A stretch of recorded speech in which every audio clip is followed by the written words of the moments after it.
may not be familiar with this conversation. So the title of the space meeting today is the good, the bad, and the ugly. The good, Ravencoin, a cryptocurrency that is a fork of Bitcoin, is scheduled to have its first halving event, and I'm gonna say it's about 5 hours, but I have to check. So it's coming out very quick. The bad, this cryptocurrency was moving up so nicely in price. It was really getting everybody excited. But then all of a sudden, the entire crypto market crashed. Well, I don't know if you call it a crash, but definitely it's been pretty bad. And so it dragged Ravencoin with it. And then the ugly, something that we've been talking for a while, and there was a space meeting yesterday that lasted 18 hours. Is like OpenSea NFTs. There's just a lot of issues with OpenSea, and a lot of people disappointed with the NFT space in OpenSea, especially the fees. But as I was contemplating having this space meeting, Blockchain John, who is the host of C3 Media, he wanted to share about a project he's been working on for over a month. I guess 2 months, huh, John? Yep. And this project involves the passing of a torch to celebrate this halving event for Ravencoin. So we'll get into all of those things, and we expect more people to join in. We typically have these space meetings around 6 p.m. Today, I wanted to start it earlier because I'm excited about what's happening, and I'm hoping that we'll be here for a few hours, not just 1 hour like we usually are.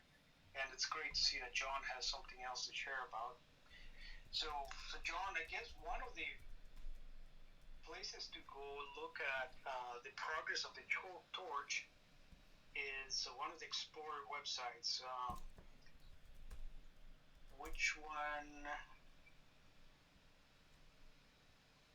would we recommend? I normally go to Ravencoin Asset Explorer. Okay.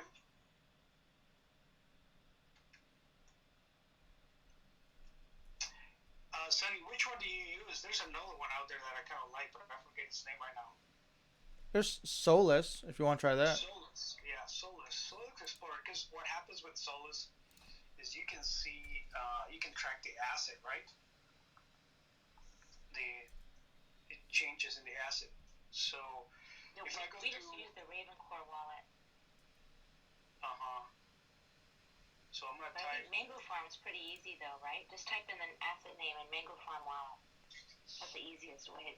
But does it show you the progress, like the number of tokens being sent?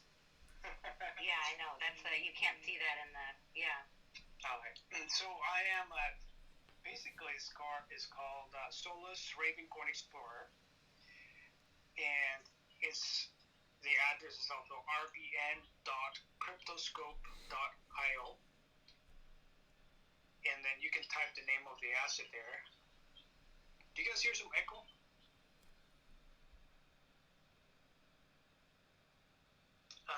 And so right now I can see 1 million coins were created on November 20, and as John transfers it to Cryptolisa, we should be able to see that. Yeah, it's already done, huh, John? Wow, that's exciting. Yep, I just sent them off. So I don't know who's getting. I don't know. So now it's out of my control. I only kept one. Now the rest of them is out there. I'm trusting the Ravenites, my friends, everybody out there. It's all a trust game now. So I wish you all the best. I hope this Ravencoin Torch can beat the original Ravencoin Torch record. And let's see where it goes, man. Let's see where it goes. Yeah. So what's the record to beat? It's very low. I forgot what it was, but it's very low. It's not even 100. It's not even 50. So if we can reach that triple digits, then we're well on track. So Cryptolisa, welcome. Let's see if we can make you a speaker here. And it sounds, Crypto Lisa, like you have been the first recipient of the 2022 Ravencoin halving torch. We can see in Solas Explorer that a transfer has been made. I guess that's your address. So is that you? Were you the recipient of that torch? Yes, it just hasn't hit my wallet yet. Ah, got it. Okay. So have you identified your first victim yet? Yes, it'll be Sunny because she just posted her address in John's C3 Media Discord, so she will be next, and she will be getting 999,998. Okay, so are we going to do this now while we're all live here? Yeah, why not? I'll choose the next person. Okay. So the next person has to post their address in that C3 Media. They have to post their receiving address. So I posted mine, and now the next person has to post theirs. So whoever goes into that Discord. So, right, John? So Spicy or... Correct. Crypto Lisa, you posted an address after Sunny. Well, it's too late now. Dawn already sent it to her. Oh, it's okay. Yeah. So then you're going to send it to Spicy. I'm going to send it to Spicy. Oh, is Spicy's address already in there? Yeah. Okay, awesome. Let me just go there right now. Okay, hold on. And then I'm going to have to go to my computer and then... So Pokey Pencil, Michael No Soul, and Kim Young something, you guys can go to the Discord channel, which we should probably pin up here, huh? To see the C3 Media Discord channel. John, do you know how to pin a tweet? I do not. Actually, Lissa, you're pretty good with that, right? Yeah, I can do it. Give me a second. So, yeah, so then you guys, Pokey, Michael, No Soul, you can go ahead and visit the C3 Media Discord channel, type in your Ravencoin address, and then you'll receive the torch. Well, not the torch. You'll receive almost 1 million torches. Yes, honey, hold on. Okay, yes, I will, honey.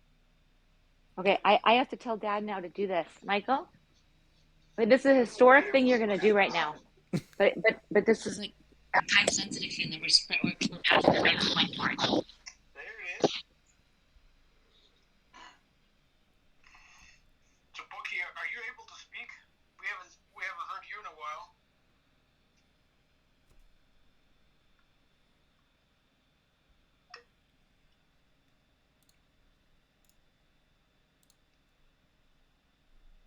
We got No Soul. Yeah, you're able to speak now. The only problem is that we're doing it live right now. Hey, I'm trying to get verified on that. Okay, so I sent you an email. How do you do it? Is it /verification? Or? Oh, John, how do you get verified on your The verified. Yeah, you know what? Just type in a please verify me, and then I'll verify you right now. Wherever box you have, I'll just verify you. You keep only one token, and you send it to that address that I gave you His bot is stupid. Don't feel bad. Leave my bot alone.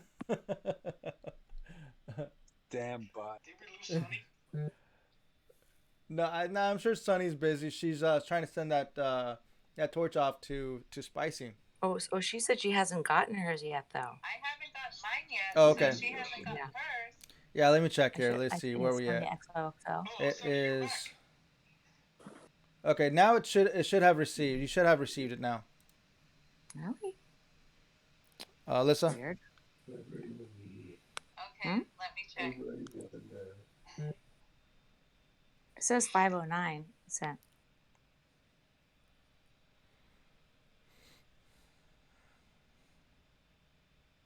Hey, Brick, welcome.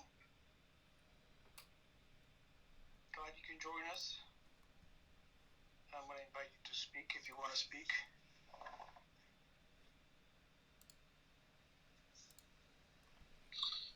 Yeah, anybody that wants to be verified on the Discord, just type in verify me, and then I'll do that right now. Okay.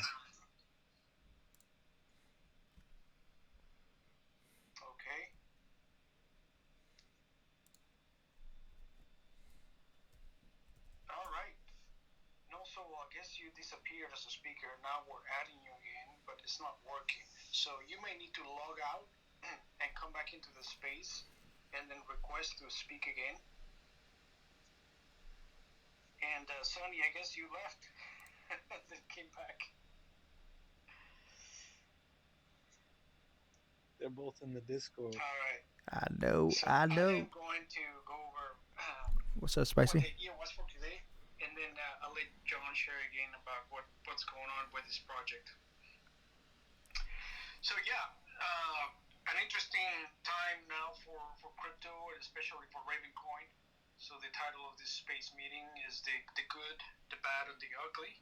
The good being that Ravencoin is Can you having guys hear its that? first halving event in just a few hours. What? The bad, Can you hear that? there's a crypto crash. Yeah, I hear them and stuff. Do they hear me Maybe when I not speak? exactly a crash, but No. certainly a lot of turmoil Word. on the market. Okay, yeah. Do they know that crypto is Among other things, here brought and the here? price of Ravencoin down, I think he and that's does, kind yeah. of But I unfortunate, am but recording. I am that's the live way it streaming. is. And the ugly, That's my bad. something we've Word. been talking about is It's okay. OpenSea's, NFTs. It appears to be an unsustainable space, pretty high fees, and just all around a lot of opportunity for a different crypto or a different market to emerge. And we think that Ravencoin provides a lot of those opportunities. And then in terms of celebrating this halving event, Blockchain John began working on a project that is launched just a few minutes ago. John, you want to tell us again for those who just joined? Sure, it's the Ravencoin Torch, where it's kind of a community-friendly trust. You gotta have a lot of trust in your fellow Ravenites to pass this torch around, because you're literally passing the entire torch to a person that can either decide to keep it all or continue to play the game and pass it along to the next person as a reward of you being a holder and a person that's continuously distributing this torch. You get to keep one of those torches. There's currently 1 million of them minted, so you get to keep one and then pass the rest to the next address. Now, in order to participate, you need to be part of the Discord channel, and the link is there. You guys have the link there. Participate in that Discord. That way we can keep track of the torch, because the original torch unfortunately didn't go that long, and it kind of got lost in the wild. Now, I do want this to continue to go out. I just want to make sure we keep track of it via Discord. Excellent. So, yeah, just to recap that, John minted 1 million images of a torch passing, basically two Ravencoin logos passing a torch to each other. And so he sent the first 999,000, tokens to Cryptolisa, and Cryptolisa received them, and I guess she's double checking to see if she has them, and she is going to pass them to Sunny. And Sunny already identified there's a user on this Discord channel, Spicy, who is waiting to receive the torch. And then after that, I can see Pokey Pencil. Good job, Pokey. You already put in your address there, so that's awesome. And then after that, No Soul has requested the torch as well. So it's going. We got plenty of requests, John. We just need to make it happen now. Yeah, I see that. It looks like it's I don't know where it's at now. It's stuck apparently. I don't know. Lissa, what's going on, man? What's going on? I don't know. It's not in my wallet. Was that the correct address that end with TKEE? Yes. Okay, I sent it. It's already been. It already has 17 confirmations on it.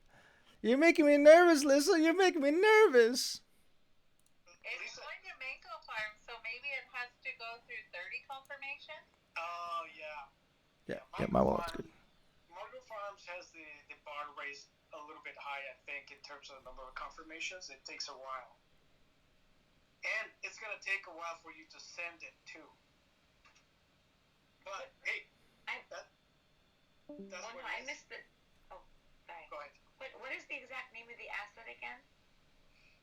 C3 Media /Ravencoin _Torch. It's /. Okay. So I got it. Awesome. Okay, so I'll be waiting for it then. So we'll Hey, Spicy, you ready, bro? You ready? get it over here. Again, because she's using the Mango Farm wallet, it's going to take a little bit of time for her to refresh and do all of that. Sonny, what kind of wallet are you using? The Ravencore wallet. Okay, that's faster. Yeah. Nobody's. It's just faster. They're saying. Yeah. Cool. Quilly, welcome, man. You're probably still at work trying to listen in while you're finishing the day. I know he's been rushing to get home most days to get the 6 p.m. meeting started. So this is a little bit early for him. But yeah, we have a few listeners that I don't recognize. Let's see. Inlands in Meta, all about the metaverse with a focus on the upcoming aftermath island metaverse. That's cool. Let's follow him or her. Which reminds me, guys, please tweet about this space, and let's just follow everybody here, please. And we also have Traho. I don't know how to pronounce it. Trano Dan. Design plus art NFT designer, 3D designer, digital artist collector. Let's invite him too. And if you guys want to speak, just raise your hand or send a request, and we'll allow you to speak. This is really a conversation. Okay, go ahead, Rick.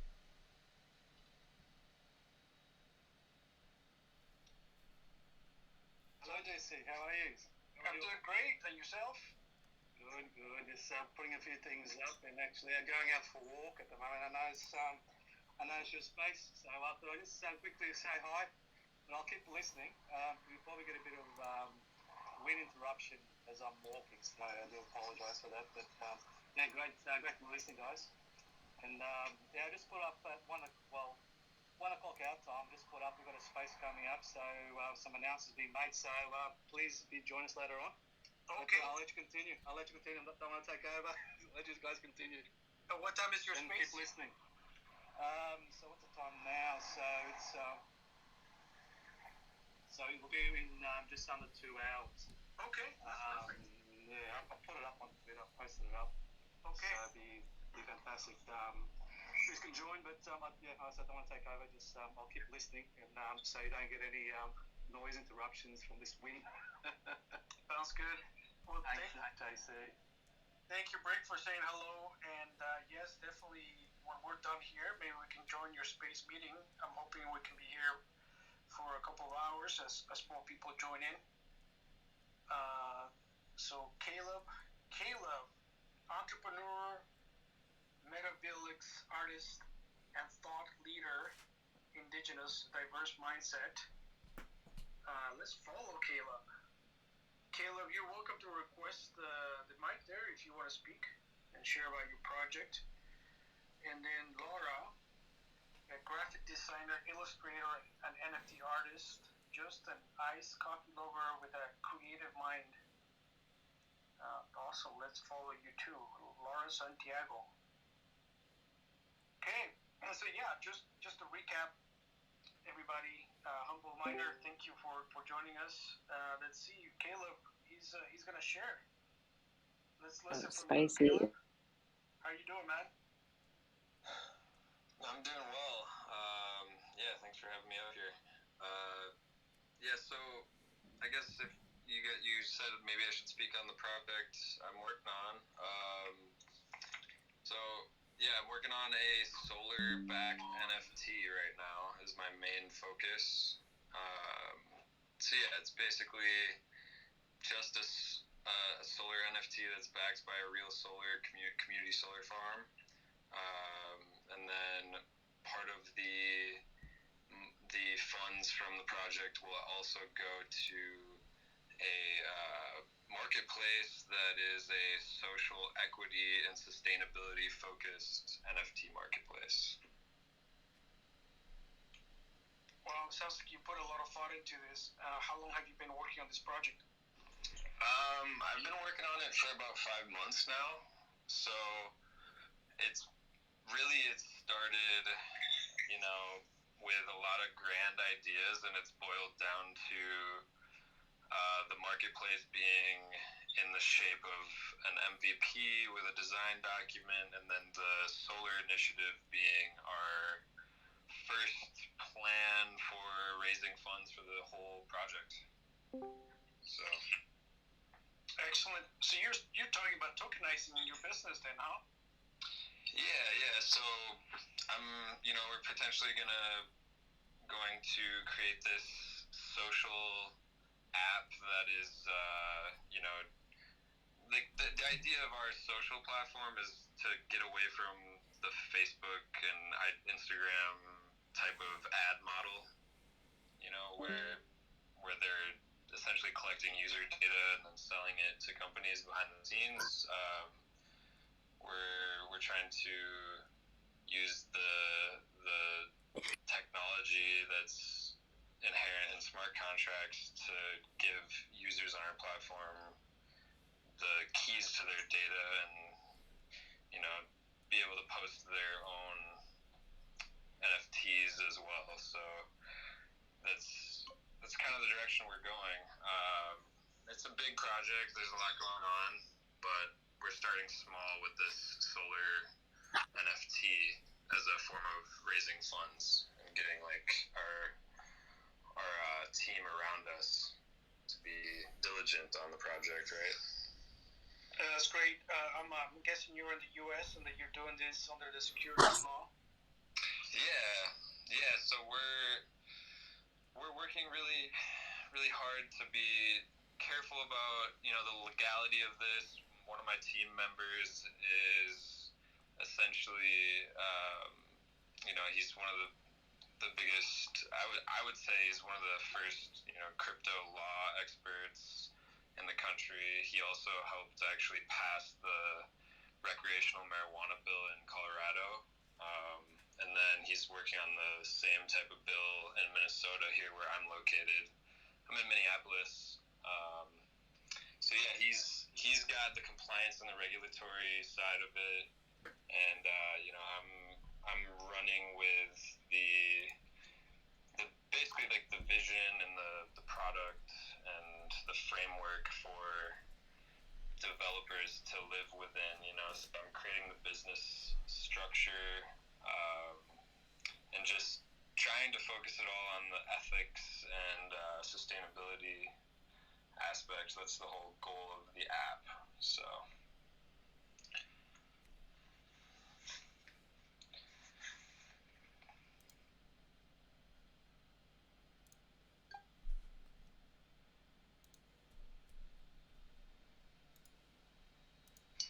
I think you guys were in yesterday the OpenSea killer room, right, Jason? Yeah, I was there for sure. Yeah. So I guess I wanted to ask you, are you familiar with Ravencoin, or is this new to you? I guess I've heard a few things about it, but I'm pretty head down right now as far as trying to make sure that I accomplish my own goals with my project, right? So yeah, if you want to kind of set the stage for that, is there some progress that they've made that is interesting, or yeah, I guess the biggest thing is Ravencoin was created specifically for the purpose of tokenizing things and creating digital assets. It could be NFTs, it could be real estate, it could be any business, it could be a stock, right? Like our community is pursuing the AMC theater community to try to get them to join, to really use Ravencoin to tokenize their entire business, the entire stock. So from that perspective, Ravencoin could be a very good crypto for you to use as you're pursuing tokenizing your business there, or the idea you're pursuing. And part of the reason is, number one, Ravencoin is a decentralized coin. It was created as a fork of Bitcoin, so it utilizes GPU mining to spread the nodes, and so it becomes a very decentralized coin. And what you want when you are securitizing something of value is you want a decentralized system, in my opinion. I don't think you want to be at the mercy of a governing agency or agent to make changes whenever they want. So that's one thing. But the other thing is there are just a lot of features that were implemented, like know your customer,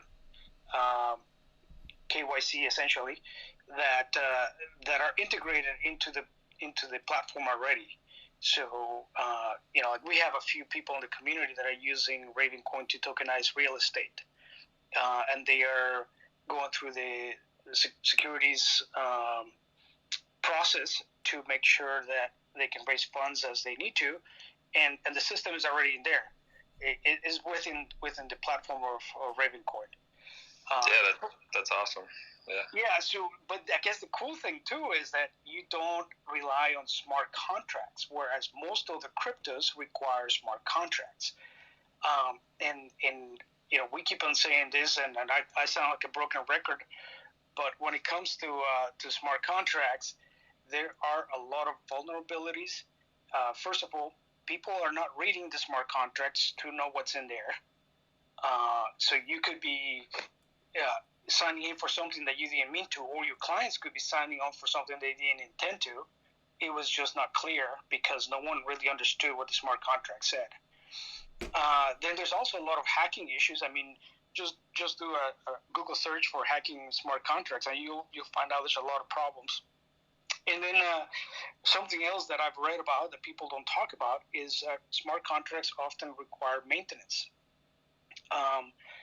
And in some cases, they require the implementation of a DAO, which again is a form of a centralized governing body there.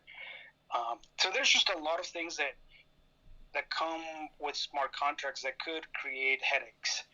Whereas Ravencoin, you can do all of those things without the smart contract. The way I explain it is, if you the analogy that I use is, if you want to do simple computations, arithmetic, you grab a calculator.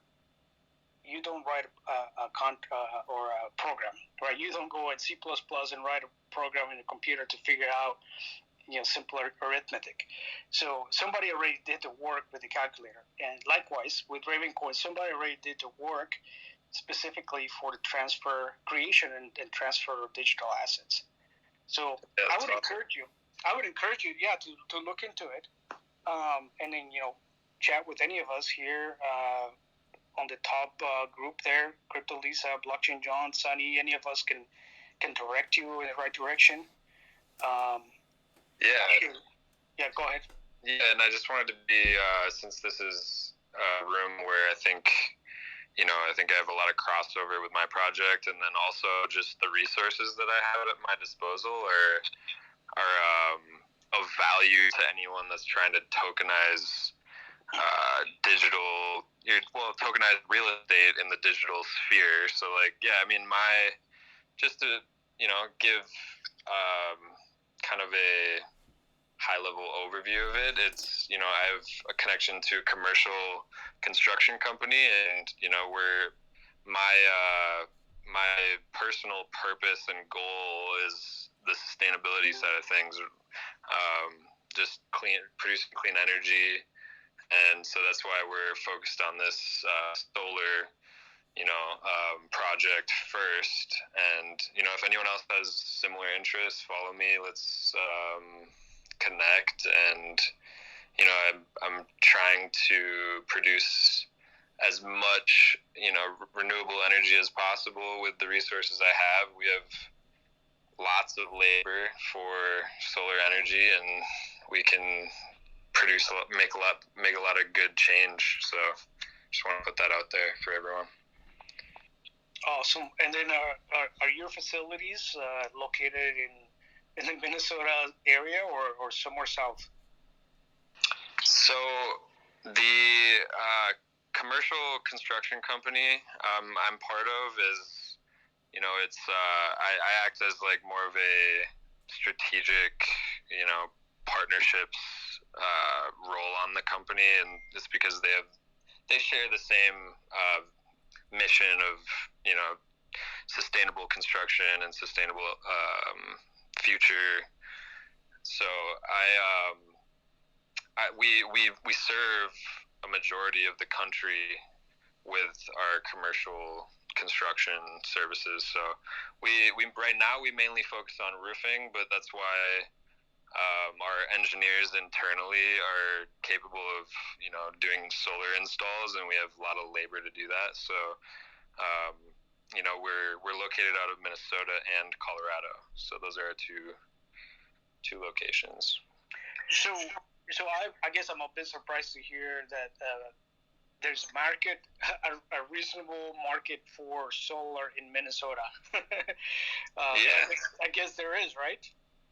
Yeah, there's definitely an interest in clean energy. It's not quite as efficient of an energy source in that zone, but as far as our projects, we have traveling contractors, so if I'm doing this solar NFT project, we can locate the solar farm wherever need be. So very cool. So Crypto Lisa or John, do you want to give us an update on what's happening with the Ravencoin Torch?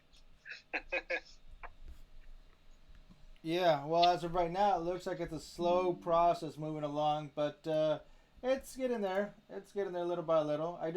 This is like one of those moments that I wish that we had super speedy transfers, but I think Spicy just received it. Correct, Spicy? I don't know if he's here. Is he here? No, he's in Discord. I got it, but my kid's crying. Sorry, man. Yeah, he's received it. All right, so as of right now, it's already sent to PokePencil. Oh, right. He's gonna send it to PokePencil. Already sent. Already sent to PokePencil. All right. So who's next? All right. So I'm reading the Discord here. It's it's really funny. Let's see. Yeah, a lot of interesting figures here. So Spicy saying, "I'm ready," and he's got SpongeBob running, and then Xander requested it too, and then Crypto Lisa is sending 999,998. Spicy is looking at his watch like, "Hey, what's taking so long?" And he's like, "I'm at the computer now, but my wife wants me for dinner. Haha, got him." So now we're waiting for Spicy to finish dinner, huh? Oh, that's funny. No, okay. He said he sent it off to Pokey already. Oh, okay. So he sent it to Pokey. Yep. Pokey Pencil receiving, waiting for confirmation. There you go. All right. So I'm just gonna go from the top again, guys, because more people joined in and kind of repeat what we've been saying, and we can just make sure, we can go Spicy. into various subjects it's very here, important that you put down who you're sending it to and how much you're sending. Ravencoin halving event. It's happening in just a few hours. I'm gonna go look at my clock here. So Ravencoin countdown.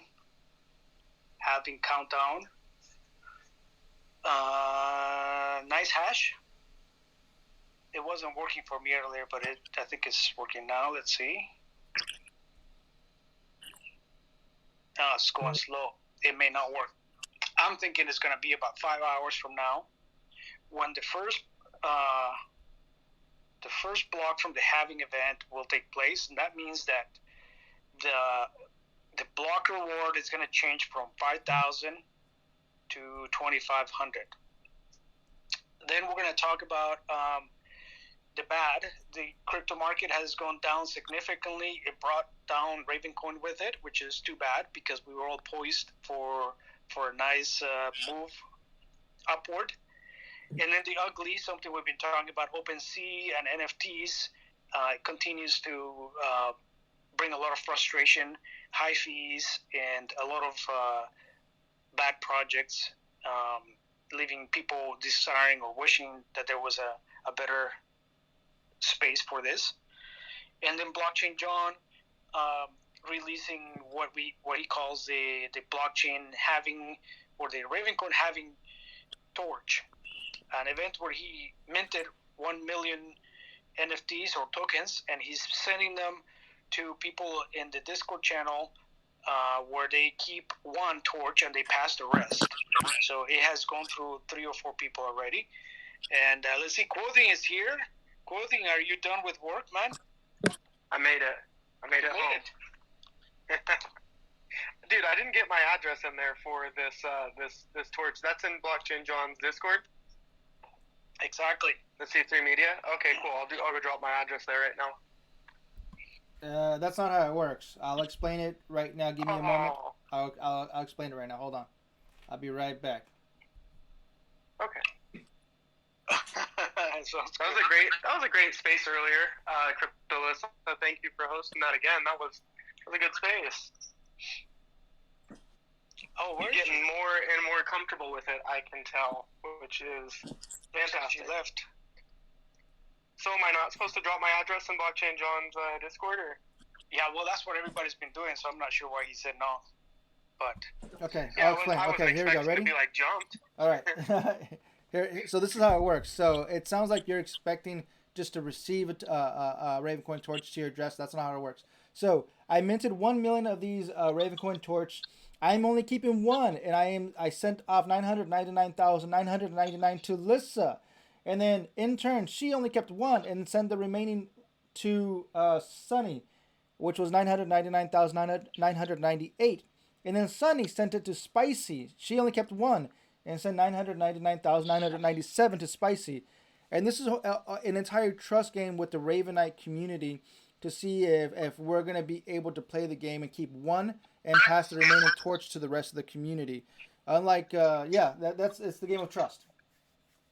I like it. I'm going to slap my address in there, and I'll be happy to pass it on. So I am looking at Solas Explorer. One more thing.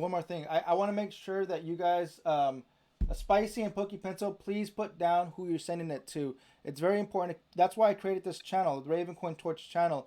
The reason it's there is so we can keep track of the Ravencoin Torch. So please put down who you're sending it to, put down their address, and put down their name so we know where it's at so we can follow it. Spicy, I'm still waiting for you, buddy. So I'm looking at Solas Explorer, which I really like for tracking these assets. And you can see now it has gone through 4 different addresses, and there's only the latest address, or I guess the 5th address, has 999,996. So everything's working out to perfection, except maybe not as fast as you would have hoped, huh, John? Yeah, exactly. Is there any way we can expedite this process? Does anybody have any input on how we can make this faster? Well, use the core wallet. Yeah, I made sure to insert my core wallet address because I did hear that being talked about. I guess the Stivit wallet is pretty fast too. You know, I haven't sent any assets to the Stivit's wallet. I've never done that. I have one. I just never sent anything to it. So DJ, how you doing, man? Your collection's coming to an end. You sad?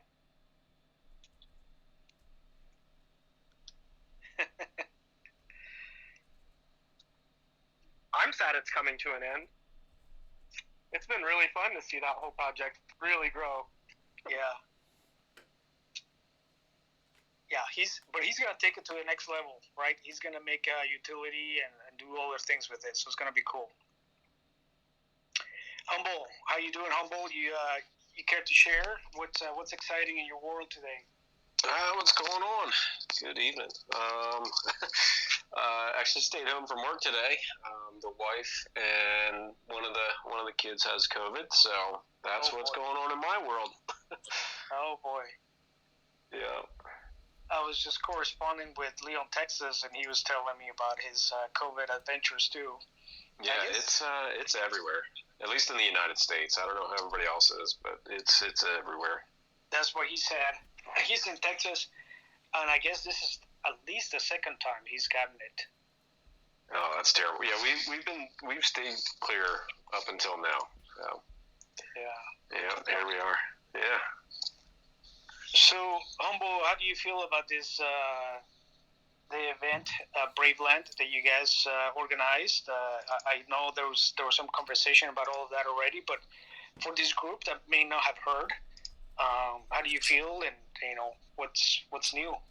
I feel really good about it. I think it's one of those like stepping stones for the whole community. Like it's if anybody didn't attend, it was the first time that we did a live Raven NFT event.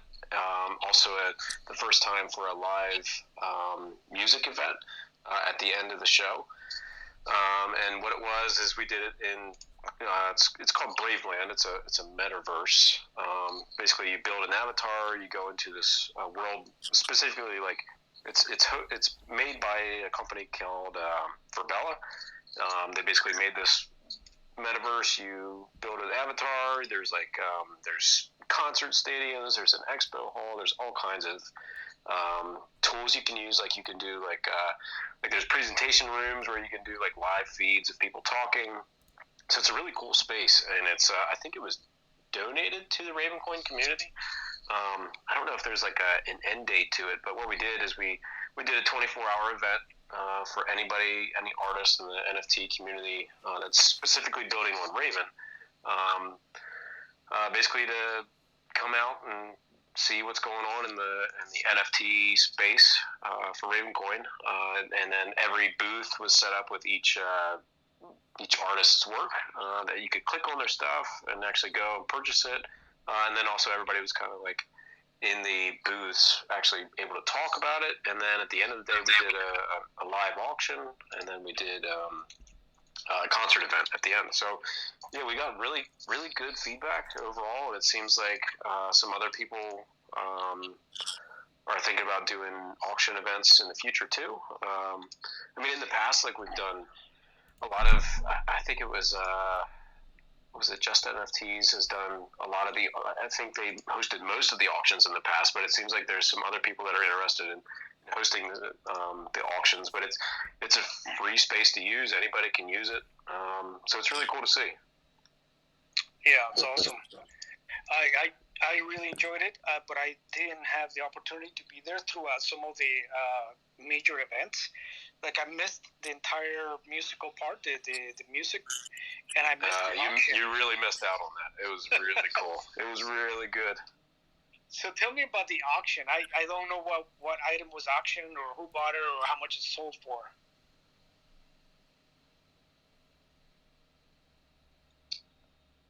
Oh, can you hear me? Yeah.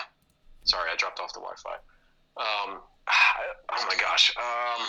Was it? I think it was 20,000 Raven. That's pretty cool. I can't remember now. Give me a couple minutes and I'll go through Discord. I know RVNFT. I know Ricky had it posted how much it actually was. But yeah, it was about 25.3, I think, or something like that. Yeah. It just kept going and going. It was so basically what it was a 1-for-1 NFT collaboration between one of the lead developers of Ravencoin, Tron Black, and Minty from, I believe, Q-Mine Arts. that did a. If you go to my Twitter page, there was I retweeted it. So if you follow me or click on my avatar, you can find it. But it was really cool to see. So we did a live auction, just that one piece, and then all of it went to the Ravencoin Foundation, which is really cool for further development. And I think I may have heard that Sunny got it, or at least she was in a battle for it. You know what? I don't know if it was it Sunny? I think it was Sunny. It was two people. It was Sunny and somebody else. It was a battle royale. It went on and on and on. I thought we were going even higher. That's pretty cool. It was a good event, and I'm really cool. I'm really glad to see that. Overall, everybody got to meet each other, kind of talk about I'm sure there's some collaboration that come out of it. So yeah, and that was kind of the focus. We wanted to kind of get everybody out there for 24 hours to see everybody from all the different time zones, because that's what this community is. It's all across the world. So that was I think we definitely checked the block for it. That's right. So for anybody that is curious about what the event was like, you can follow Humble and look at his timeline. He's going to have a few videos and images of what that looked like. But yeah, definitely a pretty cool event. And Caleb, Jake just joined in. Jake is also into tokenizing real estate. Caleb is in Minnesota, and he's looking to do something with tokenizing, utilizing renewable energy, I believe is what he said. So maybe you guys can at least follow each other. And then Brick BC down in the bottom, he is, I believe, in Australia, also considering tokenizing real estate. So maybe you guys want to connect. But Jake, what's new in your world, man? Nothing much. Sorry I couldn't get on sooner. I was eating dinner. I would say the industry that we are in right now is struggling with materials, and it's hard to get projects off their feet. That's no question about that. So it's tough just getting anything going. But we do have connections to be able to get things going. So a lot of projects are just being stalled or severely delayed based on lead times and stuff like that. So we're working through it. DigiShares did reach out to me the other day to confirm that we're still trying to tokenize with them a property real estate project here in Illinois, and it's all good. I let them know that we're still totally interested. We are just working on some stuff paying the on-ramping fees, legal fees, and then also talking with the suppliers to make sure that we actually can get the materials, because that's just a huge thing right now. So, Caleb, if you're curious about what process you should go through, you can just reach out to me over DM, and I would, or if you want, you can ask some questions right now, and I would be super happy to talk about it, because I got time right now. I'm not really doing anything. Separate. Yeah, so I guess maybe if you just joined, I am working on a solar project, basically just raising funds for solar. We were originally thinking about, doing an NFT collection. We probably still will, but Ravencoin sounds like a good option too. Yeah, we're essentially, I'm tied in with a commercial construction company as well. So, yeah, if you have any needs in that area or need any help with sourcing materials for certain things, we might be able to help you out on that front too. Yeah, that'd be good. We're struggling here in Illinois. Right. Home Depot's not getting us anything. But anyways, so I'm also talking to someone else that has they're in Britain. They're working on a renewable energy mining farm for ASICs and GPUs, and I've been helping guide him on his white paper and steps that he needs to take, because he definitely knows what he's doing. He just needs to be guided a little bit. So for anyone that's in here looking to tokenize stuff, I'd be happy to help guide you through a short process. And I have to thank Hydra Chain, so Sarah and Dan Jenkins, for helping guide me in the first place. I'll let you speak now. Sorry. Yeah, just wanted to say I appreciate that, and then we can let everyone else speak. And yeah, I'll definitely I'll try to connect with you, and if you could meet with me briefly, I could just give you a little overview, and we could go from there. But thanks, Jake. Awesome. I'm excited to hear about it, man. Good stuff. Thank you, guys. Brick, go ahead, man. Or are you just saying hello? Yeah, just taking a short break from my walk, but just listening to the conversation. If I can sort of add to that, just like Jake, we're doing property tokenization, but Australian property, and 100% in terms of what Jake said in terms of, like with DigiShares, we're using DigiShares, so the same stable out of Dan and Sarah Jenkins in terms of what they're doing, like Jake, and so Caleb, it's highly recommend in terms of having a look. If you're looking at tokenizing, in terms of what you're doing, having a look at DigiShares as a way to assist in what you're doing. But just, if I can add to Jay, we're happy for you to pick my brain if there's anything that I can help you with in terms of what you're trying to do, and hopefully I can give you some guidance in terms of to help in terms of your space. Yeah, I appreciate that. Again, thanks, guys. We should connect offline. Yeah, Brick actually hosts a space like once a week, talking about just tokenizing real estate, just collaborating and popping ideas off of each other. So it'll be something that I could probably invite you to for the next one. It's last time we did it was on Tuesdays. Was like the dedicated time for the space.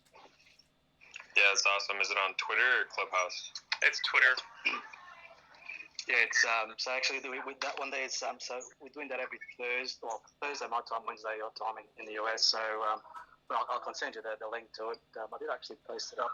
I'll send it out again. It's again, it's about just exploring, as Jacob was saying. It's just about exploring ideas in terms of the blockchain and how we're engaging.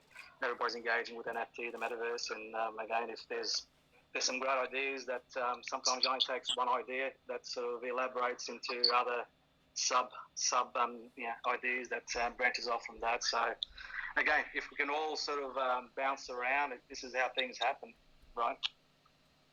Yeah, I like it. I like the creativity. The space sounds like it's fitting. I give you guys both a follow, so I'll try to chime in on those events. Cool. And then, Brick, if I'm correct, you have a space meeting is starting in about an hour. Is that right? Yeah, correct. So just on an hour to go. So make my way back from my walk. So just getting things ready. And looking forward to sharing some exciting news. Awesome. So this is going to be cool, guys, because we're going to finish our meeting here in an hour or so, and then we'll just, whoever wants to can go and join Brick's space, where he's going to talk about tokenizing real estate and metaverse and some other cool stuff like that. DJ, how's it going, man? Yo, what's going on, guys? Sorry about that. I was finishing up driving earlier. It's getting bad out here in Ohio, so I couldn't talk. But yeah, man, sad, dude. Tomorrow's the last day of the DGen drops, man. That's that's bittersweet. I guess. On one hand, this is what you've been looking forward to.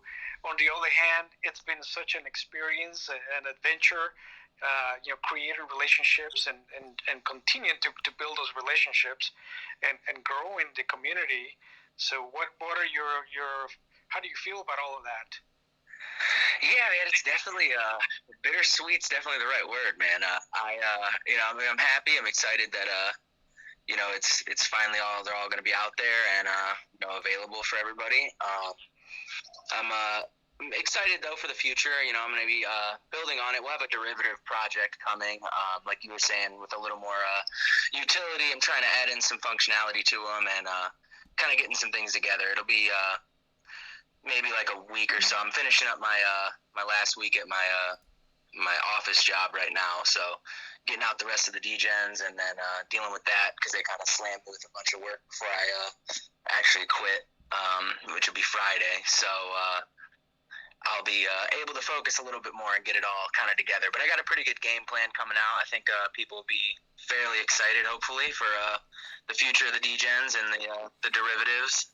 And yeah, man, I mean, I just can't thank everybody enough, really. It's been a serious blessing, man. It's been crazy and an exciting time in my life, truly. So I can't thank everybody enough. That's awesome. Hey, DJ, so you mentioned, and you shared this before on Twitter, that you're leaving your job, and it sounds like this is something you've been planning for a while, and it almost sounds like you're leaving, and you're not looking for another similar job. You're now moving on to, I guess, being an artist, an NFT artist, a creator, or more engaged in crypto, and not depending on a regular job. Does that sound about right? Yeah. So I, growing up, I had talked about it in the interview I had with Blockchain John, but I didn't come from money, and I've always wanted to be an entrepreneur and work for myself. And this has given me a real opportunity, and the Raven community has kind of embraced my work so much that it's given me the possibility to kind of hopefully keep doing that for myself. And I've always had a passion for mining cryptocurrencies since I got into it. So I'll be heavily going into mining and continue to put out NFTs on Ravencoin and just really get more involved in the whole community, and crypto in general is kind of the game plan. So I'm really excited for it, and it'll be a nice change. I'll actually have the time to do this, because that's been the biggest struggle, is working my full-time job and then trying to put out as much work as I can and really grow this. So it'll be a nice opportunity that I'll have to have some actual time to just dedicate to this and moving the projects forward, and like I said, really getting into much more mining. So that's kind of my game plan. I've been planning it out, just never had the capital to do it. So that's pretty much what I'm planning now. Awesome, DJ. I'd love to hear more from you, and maybe I'll ask you a couple of questions. But before we go there, Blockchain John, can you give us an update on what this torch thing is all about, and how is it looking? Yeah, absolutely. So there's 1 million torches that have been minted, and the way the game's played, it's a friendship game. It's a Ravenite trust kind of game where I keep one, and I'm going to send out the entire rest of the Ravencoin torches to another person, which in this aspect, I sent it to Cryptolissa, and then she sent it off to Sunny, and then Spicy, and then so on and so forth. And it's currently sitting with Xander. And so far, I think we've already hit about eight wallets with it, which is pretty cool. Keep it going, man. Just keep it going. But in order to participate, you have to be part of the Ravencoin Torch channel, which the link should be here still. And then you can participate there. You got to make sure that whoever you're sending it to, you got to make sure that they're part of the channel as well, so they can post the address and how many they're sending and to whom they're sending it to. Awesome. So if I'm correct, this torch has been staying primarily in California, huh? Yeah, if everybody's here, but yeah, we'll see when it hits the wild. For now, it's just within us for now, but we'll see. We'll see what happens tomorrow. It hasn't gone too far yet. So Jonas here from the Security Token Market Group, he's probably in Florida. It'd be great if we could get him to grab a torch. Hey, join the Discord. All right, good deal. So I'm gonna go back to the top here again, and just touch on a couple of things of the subject matter. So first of all, guys, the good. Ravencoin halving event. Why is this good? I could talk, but I'll just let somebody else quote it. Could you share your thoughts on why this halving event is good? Sorry, there was making dinner. Dude, I'm super juiced. So, first off, it's bittersweet for someone who's a miner, especially a baby miner like me who only has one GPU. It doesn't really affect me all that much, but basically your block reward for when you mine Ravencoin, you get paid out.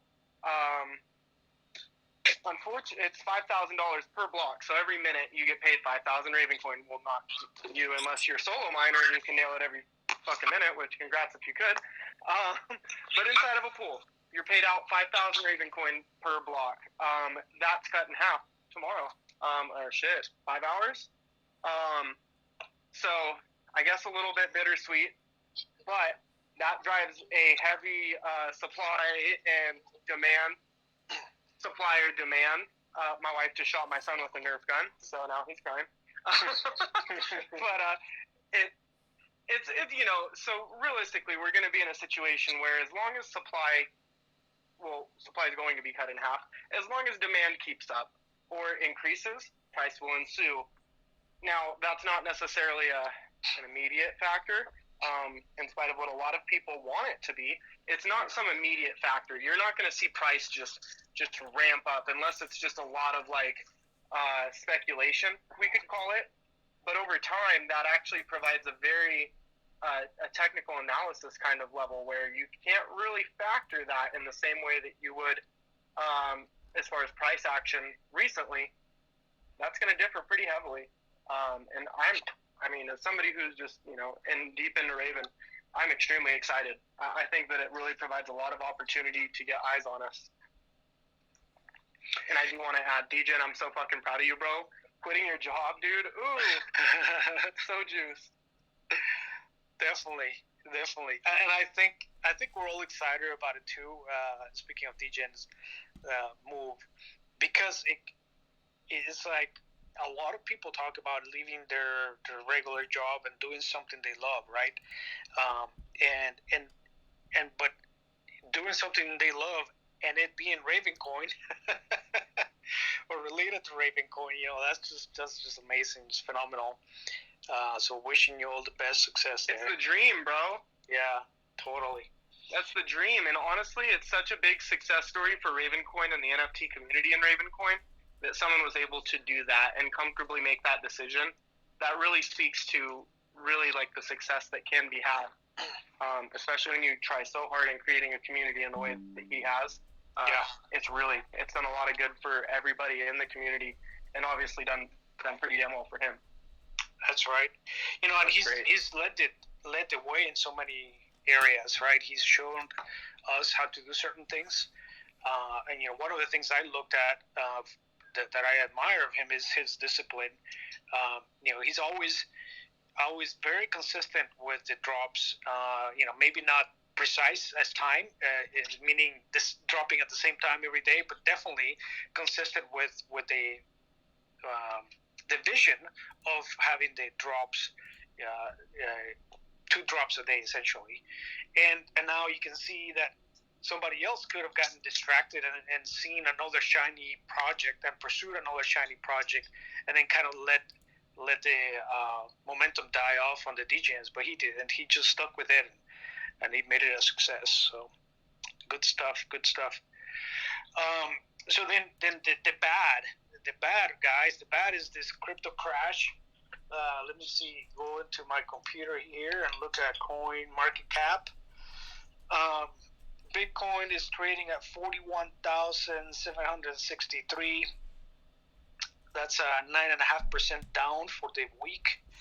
And if I go look at Ravencoin, which we all expected it would be trading in a much better now, it's down 14% for the week after having risen almost 30% on one day. So yeah, this he's like, I'm gonna shoot you now, Mom. Oh, sorry. No problem. This market going down is definitely affecting the majority of cryptos. The only ones that are really not moving are the stable coins. There's a few others that may be green, but not by much. So the timing hasn't been great for Ravencoin, but I don't think it matters. In the long term, what we believe in is the value that it brings, the change that it can bring to the marketplaces, whether it's real estate or art, or the securities market, and so on and so forth, right? And that's where, as long as adoption continues to grow, and that's what we're seeing, the price eventually is going to reflect the adoption. So I'm not worried, but I realize people do get worried, and my strategy for dealing with cryptocurrencies is, number one, I do believe that some cryptos can be good investments, but there are very, very few, in my opinion. And number two, I would recommend not borrowing money to buy cryptocurrencies. And people say this is not financial advice, but this one would be financial advice. Don't borrow money to buy crypto or to buy risky stuff, and because what happens is you're going to get a margin call right at the worst time, right when you need the most money, right when you should be buying. You're going to be like, oh crap, I got to cover, and now you're going to have to sell. So yeah, I don't borrow to buy crypto. I don't want to borrow to buy crypto. And then the other strategy that I use, and now I'm switching it to me, right? So that is not deemed as investment advice, but what I do is I try to do dollar cost averaging. So when I see the price is at a reasonable level, if let's say that I have $1,000 to invest, I try not to buy $1,000 at once, but rather maybe do 5 purchases of 200. And those 5 purchases are going to be over a period of several days, not everything at once. And what people don't realize is that you can use the same strategy for selling, right? If you want to sell any crypto because you want to capitalize on some gains, or you got some other project you need the funds for, you can use the dollar cost averaging method to sell your crypto. That's one way to ensure that you're not selling at a bad time. Now, you're never going to catch the tops, you're never going to catch the bottoms, but dollar cost averaging is going to help you. Go ahead, Clothing. You nailed it. And yes, everybody should take that as fucking financial advice. Like, Jesus Christ, the greed is unbelievable in this space. And people just think that, like, they can just fucking go head on, all in, like, right away. And it really proves to wreck people, because I think crypto really, it amplifies market. And I guess we should touch on equities a bit. The reason I think in my mind, at least, of why the crypto market is so down is because we're in like this risk-off environment, especially today. The Federal Reserve announced that the quantitative tightening, which of what they were doing with quantitative easing of purchasing equities, they're now going to be selling to kind of balance their balance sheet, which, when it comes to interest rates, when it comes to risk on assets, people then kind of reel back because they see that action as the Federal Reserve is being hawkish. So there's definitely some reason for concern that's valid, but at the same time, when you see something long-term value like this, you can't panic. None of this should be something to where you have something down 50%, 75%. You should be able to stare at that and think, thank God, now I'm more. And if that means that you're in way too fucking far. And a good strategy that I like to do, especially in equities, right, is like the double up strategy. So like when your investment goes up and it doubles, well, you can sell half of it and the rest of it is now free money, is what you could like to think of it, where you can then ride out the rest, where it doesn't cost you a penny. If it goes down, then it was free money. Yeah, and what do you do with that free money? You buy NFTs. Full transparency. I'm not doing that. Corey, you're breaking up. That's full transparency. Ravencoin. Oh, my bad. Full transparency with Ravencoin. I'm not. I have no desire to sell and haven't sold yet. But to everybody their own. Do what you need to do. If you feel that you're in a position where you're over leveraged, do yourself that solid and regain some capital. And I guess that's my bit towards that. Awesome, man. I appreciate that. That's really good input. So I want to talk about this OpenSea, the ugly part. But before we go there, DJ, I was going to ask you that. But before we go there, Blockchain John, I see now maybe 7 different people have received the torch. You want to give us an update? Yeah, I don't know where it's at, man. It's Dark Mark. Dare Mark has it currently right now.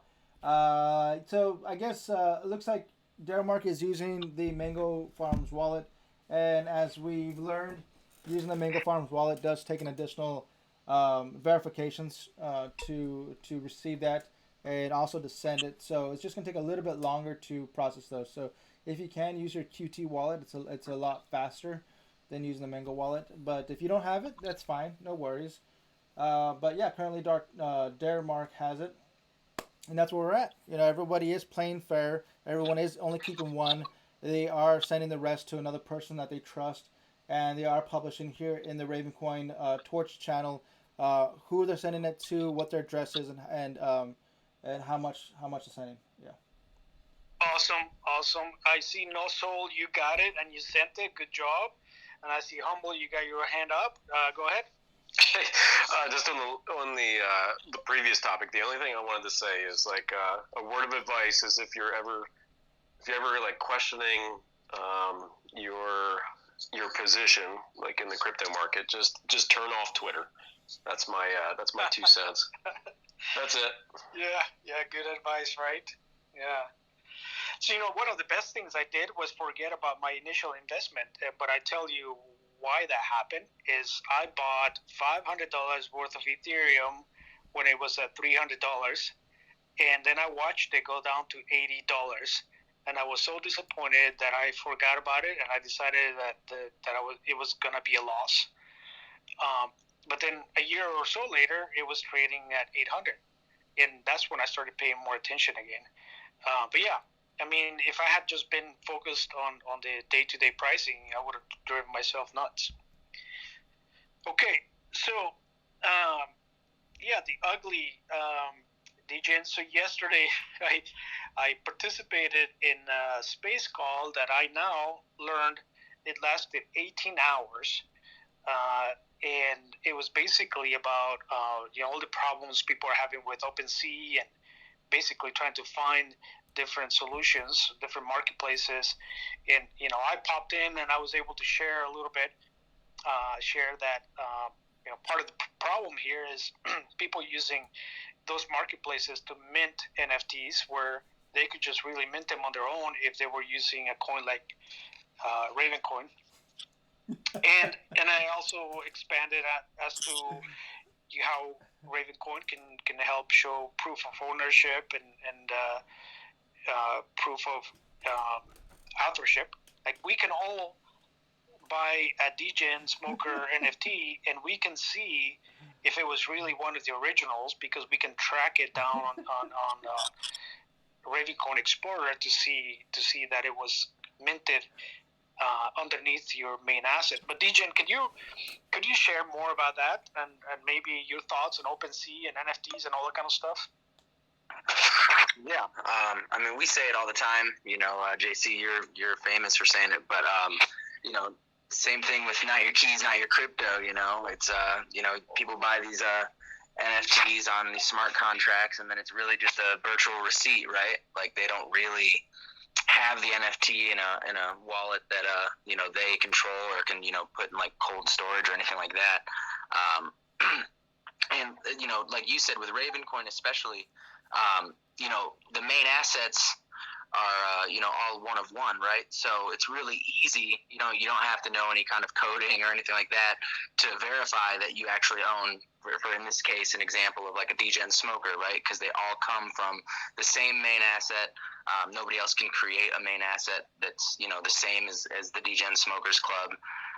So it's really easy to identify, maybe something's going on here, and I don't think that I have, an authentic degen or something like that as far as like an example. I totally agree. I was seeing you guys writing about the 18-hour Twitter space that was going on yesterday, and I think that people need to, at least some of the people on like Ethereum, besides just the gas fees and that outrageousness that's going on, I think people really need to kind of expand their horizons and really see what's out there, because they could come to, amazing blockchain like Ravencoin and really be able to take ownership of their NFTs if that's, what they're into as far as like the art or even physical stuff. I know that, NFTs aren't just necessarily art or anything like that, but, they could be doing some great things over here. I think that it's just going to take them kind of seeing what their options are, and it appears that they're finally getting fed up with it a little bit. So I think that's a good start. So DJ, let's talk about the cost. So to buy a main asset for your degen smokers, that's 500 Raven, and then to mint NFTs, it's 5 Raven per NFT, and your collection is going to have how many? 5,000 what? 3,333. So 3,333 times 5 RVN plus the 500 to buy the main asset. So that's 17,000 Ravencoin, and that sounds like a lot. But if you multiply, what is it trading at? Like 9 cents or 10? Let's say 10. Yeah, even at 10 cents, yeah, but I believe right now it's in the 9s. Oh, yeah, but you were minting the majority of them were probably lower. So, but regardless. Yeah, some of them were higher, too. During some, because it's gone on now for, this has been 3 months. The first degen ever sold was September 22nd of last year. So, there's at points where it was like 14 cents and stuff like that for an asset as well, or 17 cents, so. So that's a total of $1,700. Call it $2,000. $2,000 to create an entire collection, including the main asset, which is used forever. It's kind of like owning a domain name, and it has this proof of ownership or proof of authorship. We can all see they belong under your collection. And then you create this amazing brand that everybody now understands. At least in the Ravencoin community, we all understand the brand. So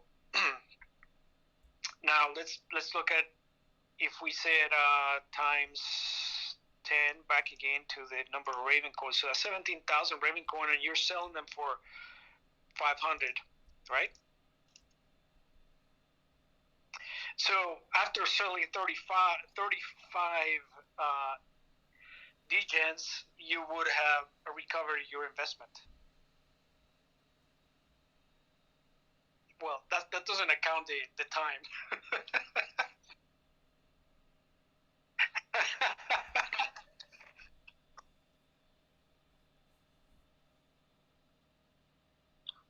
Cool. Yeah, good stuff. All right. So what are some of the problems with OpenSea? You're probably more familiar than many here, because I think you explored it a little bit.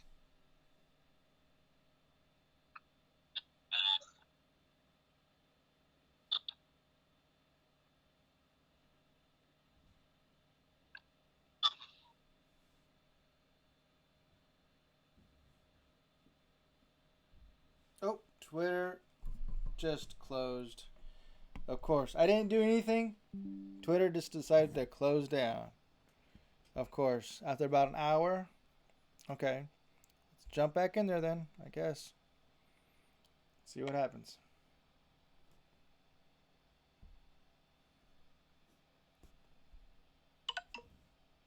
Didn't have a lot of money. I still don't, but I didn't have money that I could definitely like invest in something at the time or anything like that. And so, you know, I was looking for, you know, things that I thought were going to be, you know, good in the future and maybe, you know, weren't expensive at the time. And I kept running into the issue of trying to buy an NFT on OpenSea and the gas fees being more expensive than the actual art, which didn't really make sense to me. And I didn't actually have more money to like invest in it at the time. That was the reason I was, you know, trying to find these cheaper pieces of art and things like that that I could buy.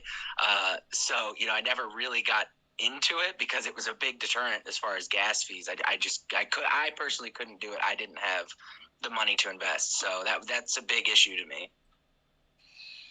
Yeah, and then I heard, I think it was Block Dog talking about how he had problems with the creation part. I think he wanted to create a collection, but people couldn't pull the mint out or things like that. And then I also heard, I think it was Sunny sharing this morning that, you know, OpenSea had some problems today, or was it yesterday, where they had to shut down, and so all of a sudden people can't even pull their NFTs out.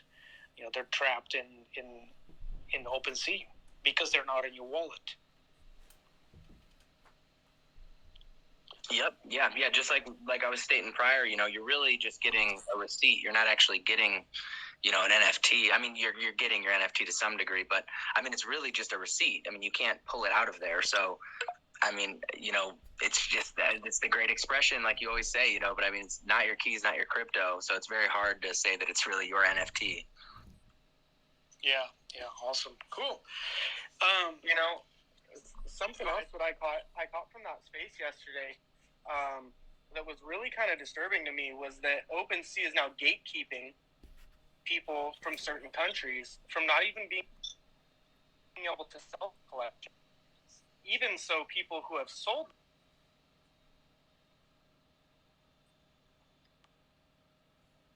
that really bothers me to hear that that's happened to people. I don't believe that you should be gatekept from your own collection unless, I mean, money laundering or anything like that. But outside of that, I mean, this is supposed to be Web3, right? Yeah. So really, what people were hoping to find as a solution is really a decentralized marketplace, which would be really want cool. to talk, but he's not letting you me know, talk. I share the idea of really Mallory.market, which is a Ravencoin marketplace, which I think their vision at Mallory is to have imagine more of a digital vending machine where you can see the various NFTs that are available, and you put in your money, which is your Raven, and the NFT comes out and it's in your wallet, right? Rather than it being sent to a centralized wallet, or rather than it being kept in a centralized place, it just comes straight to your wallet.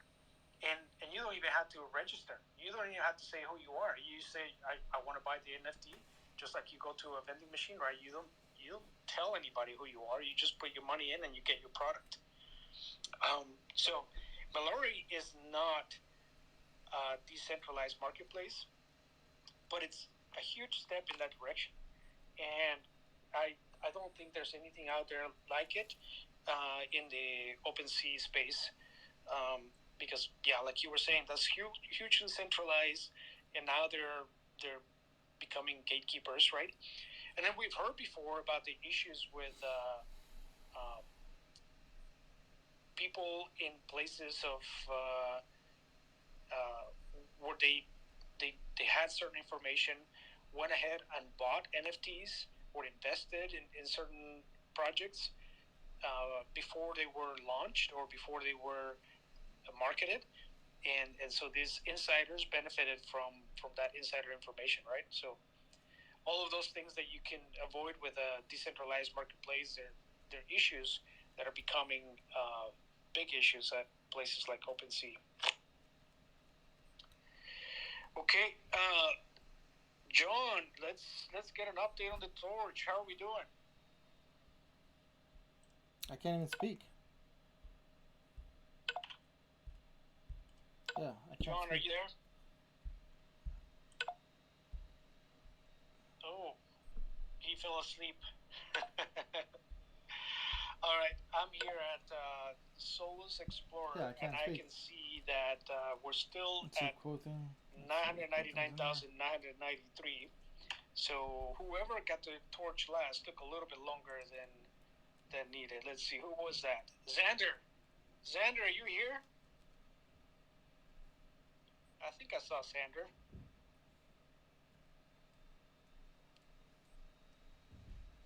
Where are you?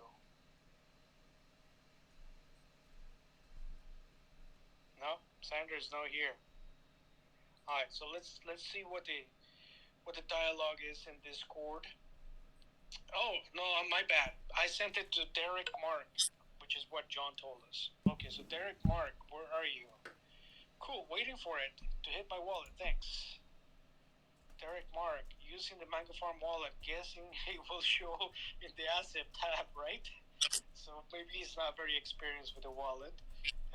Derek, still waiting for it. Will refresh again.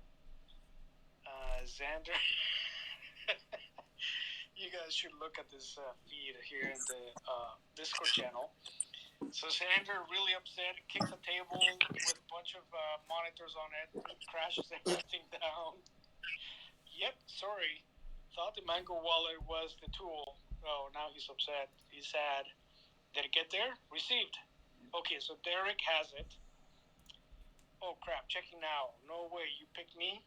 All right, so OG Dave 1 is getting the torch. And Derek is saying, I'm trying to send it now. They're here. Hold, please. And Blockchain John saying,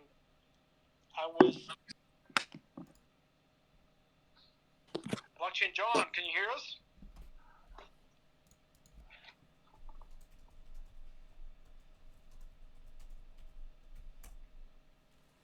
No? Yes, I can hear you, but can't speak. Okay. Spicy, rugged, okay, minor, LOL. All right. Corthy, what do you think about all of this torch event that is taking place? I think it's tight. It's such a good idea. I was rugged from the space. That's why I had to request there again. I think that it's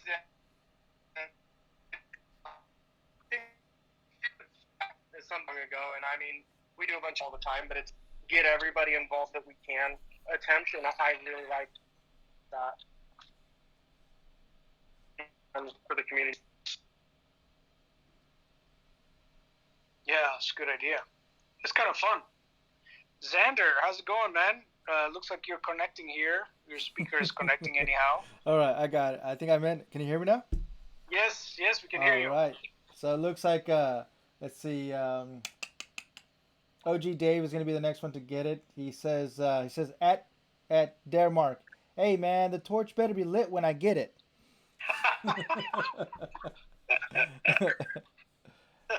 All fun, man. All fun. All right. Yeah. Keep it going. Keep it going. I definitely want to see it travel around. I want to wake up tomorrow right before the halving and know that the torch is traveling on the other side of the world. That's where I want to see it. You know, that's the goal. That's that. Come on, let's do this. It should go to Korea. We have anybody from Korea on the call? I'm sure there is. Anybody from Korea? Where's it at right now? It's still in California. I don't know. OG Dave, are you in California? Well, you can send it to the East Coast, and I'll shoot it across Europe. Actually, I think He came to Georgia. I think OG Dave. I think OG Dave's in Florida. Yeah, I think he's in Florida. It's been to Georgia, guys. Yeah, that's right. No soul. You're in Georgia. You got it. Awesome, man. So went to Georgia and back to California. and now it's going to Florida. I'll send a cheesesteak from Philly. Yeah. Well, we don't really care geographically. It's just kind of fun to say it that way. But yeah. Let's see. So yeah, do we have anybody from Korea here? Raise your hand or give us a sign. No. Okay. The torch has been to Utah as well. That is where Tron is at. Should have went to Tron's house, man. Tron's neighbor. Yeah.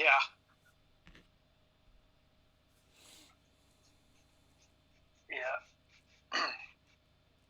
Hey, JC, since we're kind of slow right now, you mind if I throw a little thought experiment out to everyone to see what their opinions on the thing is?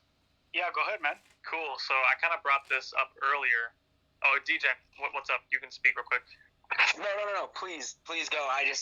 You said that, and I was like trying to find a time also after you were done to say one last thing for tomorrow with the D-Gens. But like I said, please go first, please. No, it's going to be a little bit. Go ahead and say it right now. You're good. Sorry. All right. I didn't mean to cut you off, Jake. I was just going to say, I meant to tell everybody before we get into other topics, and I kind of forget. With tomorrow being the last day that the D-Gen drops are actually happening, and, with all the D-Gens being out, I was kind of asking everybody if you guys have a D-Gen or own one, if you guys wouldn't mind throwing it up as a profile pic for just tomorrow even, it'd be really appreciated. We're trying to kind of spread the word about the last day of the drops, and we'll have a little surprise tomorrow morning about it too, that I was kind of working out. But I really appreciate it. Obviously, if not, no big deal, no pressure, but it'd be really appreciated, and thank you guys. That's a really cool idea. That's really cool. Yeah, that's awesome. DJ, I'm really gonna miss the smokers, man. Just seeing your tweets every day for literally 5 months now, something like that. I own 4. Yeah, it's been. I resold the Tron one. That went for some crazy amount. It's definitely the thing that I think your project kind of propelled the generative collections on Ravencoin. I know there were maybe 1 or 2 before that were generative or not generative, but they never really took off until yours. So, congrats on making it this far, really pushing through it all. Oh, thanks, you guys. I appreciate it, Jake. I'm bummed too. It's funny, but it really is just bittersweet, man. I'm excited for it, but to what JC said earlier, I have tried to stick to a really serious regiment with him. Sorry for all of you guys that I know sometimes it'd be 10:30, because I usually tried to schedule them 10:30 a.m. Eastern time, and then 7:30 p.m. Eastern time, and there'd be times it'd be 11 a.m. and people would be messaging in the Discord so is there a morning drop, or and I was just struggling through getting through my office work and then doing the drop, or having dinner at night and stuff. So I thank you guys for bearing with me, because it's just me doing the project. So thank you guys for riding along and dealing with some of my time fluctuations that I had to make here and there. Really, really appreciate it. Yeah, the consistency required to, be pushing these drops 2 times a day for every day for months and months on end is a lot, and I can vouch for that running my own generative project. I mean, we did 37 days, 30 a day. Just doing it once a day was taxing. It was a lot of work. So props to you for getting through it all. Takes a lot. So the thing I wanted to talk about, I kind of had a thought in my head today when I was thinking of maybe building a mining farm over this next year or so, depending on the whole macro environment of crypto or just the whole economy in general. And I was wondering what kind of GPUs should I be looking for, because I definitely want to be mining Ravencoin. If Ethereum goes to POS, I'm not going to be able to mine Ethereum. I have to look for other coins. But then I started thinking about GPU sizes for VRAM, or not just price, right? Because there are these things called DAG files. I call them DAG files. They're loaded onto the GPU to mine on certain algorithms, and DAG files, they grow with every block, technically, right? If anyone wants to hop in and correct me where I'm wrong, feel free to go ahead. But anyways, so these DAG files, they grow over time. Right now, the Ravencoin DAG file is big enough where I think it's 3 gigabytes. 3 gigabyte GPUs are unable to mine. 4 gigabyte GPUs are able to mine Ravencoin, and then everything up 6, 8, all those higher numbers. So I was like, well, let's do some research, and apparently there are some calculators out there, and that people have made. 4 gigabytes of RAM for a GPU will not be able to mine Ravencoin July of 2023. And then I think the next tier for GPUs is 6 gigabytes of RAM. Those will not be able to mine they won't be able to mine Ravencoin probably starting between 2026 and 2027. It depends on the block time, how many people are mining, stuff like that. It's very minuscule differences, but it got me thinking, how are we relying on the production of GPUs for future DAG file size? Because the DAG file, if it's growing, I'm not sure exactly if it's an exponential or like exponentially decreasing rate, or if it's a linear rate, or if it's exponentially increasing. To me, it would make most sense for it to be increasing, or linearly increasing, sorry. So eventually there will come a point where all the GPUs that are currently on the market right now will not be able to mine anything because the DAG files get too big. So we have to really consider the future of how we're sourcing our mining equipment, especially if Ravencoin will remain on the comp power algorithm. It will remain ASIC resistant. So we do have to rely on the current model of GPUs that are being created right now. So are we going to be relying on NVIDIA and AMD to create these GPUs for us in, I don't know, 10, 15, 20 years time, if, all this space is even still around at that point, which I think it totally will be. Are we going to be relying on these companies to pump out these GPUs, or are we going to have to hope that there's more competition in the creation of these GPUs? Maybe there's some way that if Ravencoin were to take off in 10 years and become $1 trillion crypto, would a community-funded company, some sort of decentralized company, I'm not really sure how this would work, would be able to create GPUs with DAG file, or with enough room to fit the DAG files. Like I've never heard of this issue ever. I've only heard it just because of GPUs can't mine Ethereum anymore. That was the first time I ever heard of it. But there's 6, there's 8, there's 10, 12, 16. I'm not quite sure how big the DAG file is on the RTX 3090s, but I know they're hefty. But it would be really interesting to hear people's opinions on this. Like, do we know of any solutions for this? I know it's so far in the future, but if we're looking to, keep mining on our GPUs, it would be comforting to not have to rely on companies like NVIDIA and AMD to just kind of be like, hey, can you guys please make these GPUs big, good enough to mine these cryptos, There's 3 options. In my mind, there's 3 options. The first one would be proof of stake, transitioning and forking to proof of stake once that becomes an issue. That's not the greatest option, as we all know why, and I'm not exactly the hugest fan of that, but it almost seems inevitable, at least in today's space. Secondly would be being able to have that DAG file uploaded to a trusted server where we could then mine from that server. And the third option is, kind of like hoping and praying that the market continues to grow, which I don't see why it wouldn't, as far as like space from NVIDIA, AMD, and whatnot. And that's in my mind, those are the only 3 options.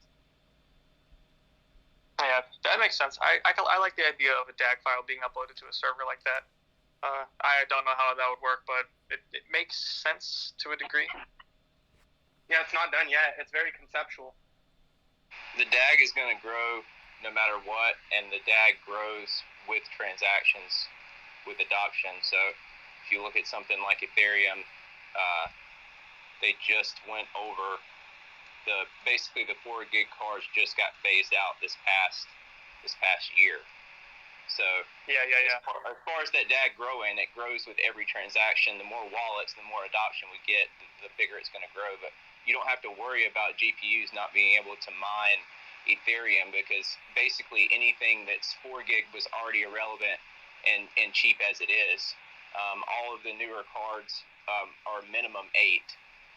But I mean, if you're looking to mine, the thing is, it's not what GPU should you get, it's if you can get one for retail price. So that's the issue. Is not what you should buy. It's what can you buy. Because I've been buying GPUs, trying to get them for almost 2 years now. And it's the struggle is, staying up at night and waiting for, a certain release date, or basically signing up for some of these like Newegg's, the Shuffle, or literally just forking out the cash and getting them, because, for instance, the 3090, $1,500 when it came out, instantly was up, $500-$600 over sticker, and we thought that was high, and now we're seeing them for $3,200. So it's really, I would just say, just if you want to mine, just buy whatever you can afford to buy right now, but just get the newest thing that you can get. And then before you buy anything, you can look on what to mine, and it'll tell you how much the hash rate is. And obviously it's kind of modest, because most of them, in my experience with the clocks that you can test and look up, like on hashrate.no, you can look up hash rates that people have tested. But the price right now of a GPU, it's almost got to be like some other things, where they're charging, the retail is charging more than it was, and it's marked up, but resale is almost charging by the hash rate now. So a lot of places that you see on like eBay, it's almost $20 a hash, which is absolutely astounding. And so when you do the math, when you're looking at one on the resale market, most of them are for sale for what the profitability would be for a year. So it's like they're trying to take smaller miners out of it, and that's just it. So the problem is not what to buy, it's what can you get your hands on. I would just tell you, just buy anything you can get your hands on, to be honest with you. Yeah, but how do you see that growing as an issue? Like, we're talking, 10 years, 7 years down the line, right? Like, so I don't know what you can do to stop that, because the thing is that was the thing with Bitcoin. You could mine it on a computer, you know what I'm saying, just a CPU. But so as the DAG has got to grow, it's going to grow, and there's really not much you can do about it growing. It's just that as technology progresses, for instance, a GPU from 3 years ago wouldn't even be relevant in mining. It's not that it can't mine, right?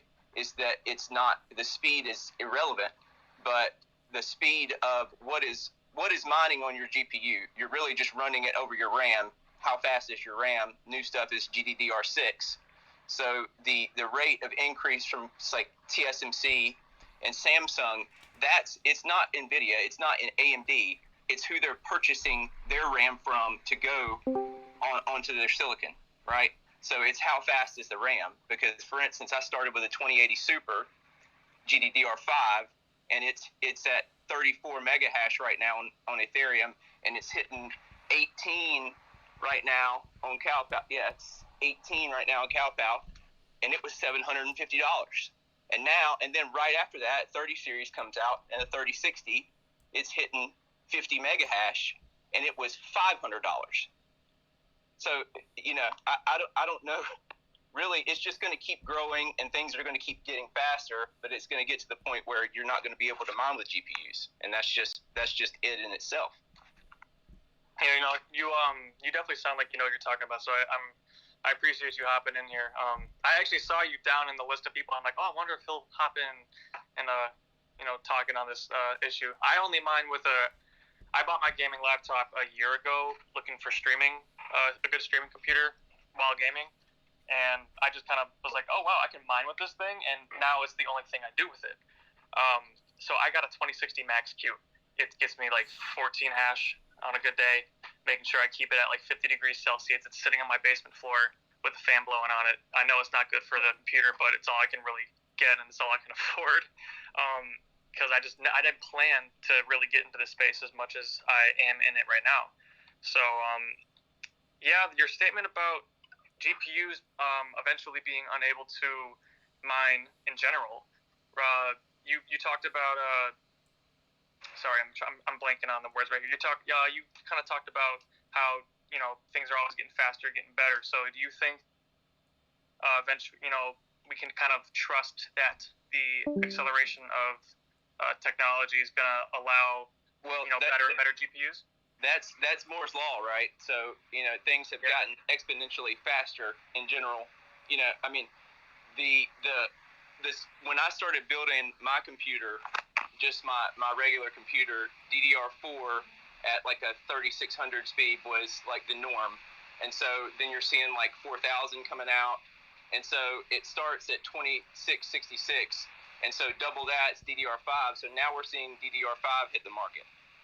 So RAM is getting faster, and it's literally, when it comes to mining, it's all about the RAM. But so there's always options, and you can always do like what I'm doing now for some extra hash rate. You can go on somewhere like NiceHash, which if you have a smaller GPU, you can mine on NiceHash in exchange for Bitcoin, and then you could take that, and there's open auctions right now in markets where you can buy. So like basically it's like $50 right now for like 10 hours of mining, and I'm getting like, I don't know, right around 50 gigahash right now. And so that's you basically, everybody collectively that's on NiceHash is selling their hashing power to NiceHash, and then you redirect that to whatever server, so like 2 miners or wherever that you want to send your hash power to get your coin back. So for instance, like today, spending like $60, knowing that the coin is down, halving, and it's probably going up, I'm exchanging Bitcoin to mine more Raven, expecting the price to go up. You know what I'm saying? Yeah, that makes sense. Always an option. I tried out NiceHash when I first started, and then I just kind of went to pool mining. I think because I didn't need to get paid in Bitcoin. I was like, whatever. But what do you think of this? Do you think that so it sounds like GPUs will be able to advance enough where we don't have to worry about the Dag files getting too big, at least for maybe the next 10-15 years. Do you think it'd be possible that we end up at a time where, for Ravencoin at least, because there probably won't be ASICs developed for it, hopefully, or not hopefully, but most likely, sorry, that was the wrong word to use, that where all the hash rate is coming from NiceHash. People are just mining into NiceHash, and enough people, and we just have to, the community has to just go, yeah, we have to rent just directly. Well, and so the thing is that, like y'all talked about putting the DAG on a server, that is a bad idea, because that is opposite of what we're out to do. It's decentralized. So you're putting all the DAG on a central location, so that's making it vulnerable, right? So if somebody attacks DDoS as the server, our network is down. Yeah, that's a good point. Right? That's a good point. So the thing is the whole thing that makes this work is that the stuff is spread out everywhere, right? So what the thing is if a 51% attack, so 51% of the network is compromised, then we're all screwed, right? So what the thing is that it has to be spread out like that, but eventually it's going to get to the point where, yes, these larger entities are going to say, hey, I want to invest my money in mining Raven. And that's what's happened with Ethereum. It's what happened with Bitcoin 8-10 years ago, because it's became profitable at that point. That's why it's so important at this point in time to invest your money and get Raven while it's low, because if this is a young Bitcoin, imagine mining Bitcoin at 9 cents. I think we would all do that, right? Yeah, I mean, I wish I was actually older. I probably would have been selling everything I owned to buy Bitcoin if I had just understood the thing. But when Bitcoin was at its first halving, I was only 14, and I barely knew how to talk to a girl. So I was like, I wasn't even close to being able to understand crypto, let alone understand people. It's a good thing you don't need to learn how to talk to a girl anymore, because you're engaged, right? Yeah. I don't have to worry about it anymore. I got past the hard part. Don't tell her I said that. So, as somebody that doesn't do any mining, and since we're kind of on the topic for mining Ravencoin, what would be the easiest way to get into doing that? Maybe as far as a system or even a laptop that has a good amount of RAM and GPU? Or what would be the place you point somebody that's new? The main thing is you can buy all the components and everything, but the worst thing is to have everything ready to go and not have any GPUs. So before you get into it, you want to see if you can get some GPUs, because that is the main thing. But like, so for instance, if you want to get something that's about, if you want to get 500 mega hash going right now on CowPow, you're probably looking at least $6,000 to $7,000 minimum. So it just depends on how much you have to spend. I mean, if you got 10 grand to throw in it, long term, I mean, I'm not saying, hey, this is what you need to do, but it's a big upfront investment. And coming from someone that mines with literally just their, I didn't even know I could mine from it.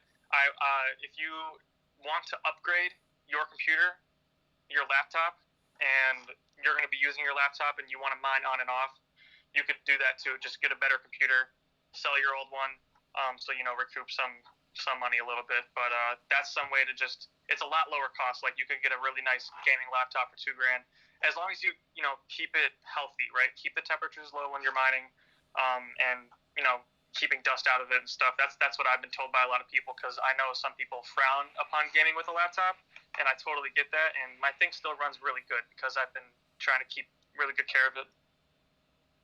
I'll say that you can mine on a laptop, but I think it's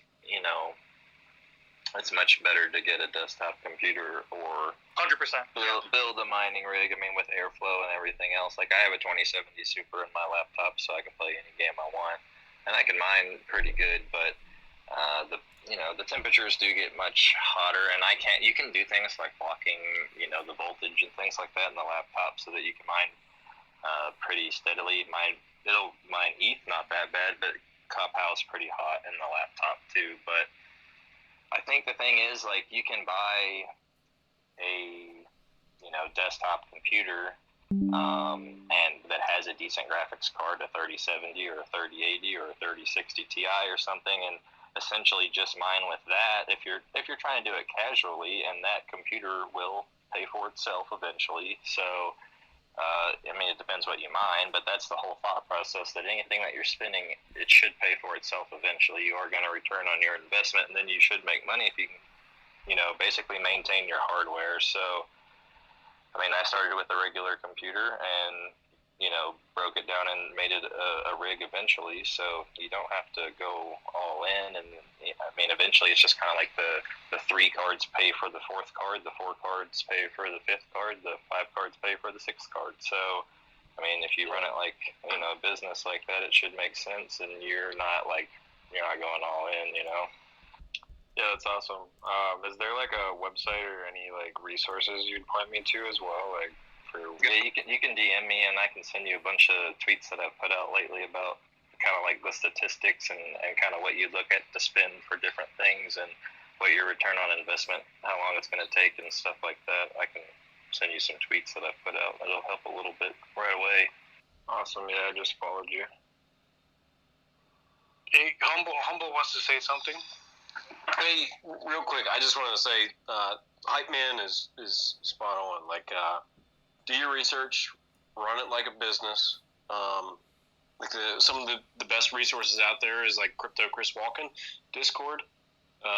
If you hop in, like my Discord, you can follow a link and do the research. Build your own rig is my advice. Like, don't go like the super cheap route where you go on Craigslist or you go on eBay. You buy like an already pre-built GPU rig, because you're never gonna be able to repay for what you're actually gonna earn. So it's easier just to buy the pieces together. And honestly, if you just do your research, you take some time to learn about it. There's so many resources out there on YouTube, and so many people out there like Bitsby Trippin', where they actually start from like the component level, every piece, like putting it together, just taking it step by step, and they get you set up. You just know what you're getting into when you start mining. That's all.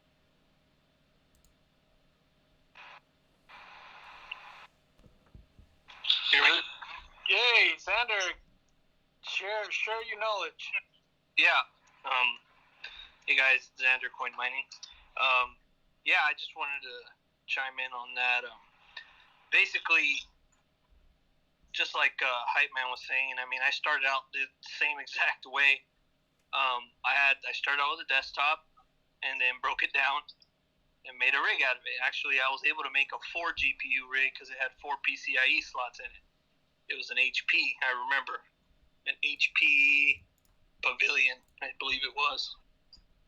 But just like I'm not giving you any financial advice, but I would say is try not to spend too much. I mean, that's, you don't want to create, like Hype Man was talking about, the return on investment. You don't want to like dig a giant hole and then you can't get out of it for a very, very long time. I mean, especially right now in the market now, it's so high. I mean, and Ravencoin's about to have their halving, so just start small. I mean, if you want to go full bore, you by all means, but definitely like the humble miner was saying, is do as much research as possible. There's a lot of resources. I mean, you can DM me, Hype Man, Humble Miner. We're all resources for you. We've already, we're down the road and we'll be willing to help you out. So don't be afraid to, ask questions, ask around. I mean, just everybody's story is a little different. Some are similar, but, that will give you a better idea. Yeah, I really appreciate it from all you guys. Hey, one last comment on just mining in general. I've been doing it for a while, since 2018, I guess. So I've got a few years in now, and from my personal experience, and this might not be everybody else's experience. There's just like any kind of market, whether it's stocks or crypto. There's up times, there's down times for the hardware itself. So there's better times to buy hardware. There's better times not to buy hardware, and just buy crypto itself and let it go up if you're trying to get in the market. As far as overall value, you're trying to make some money.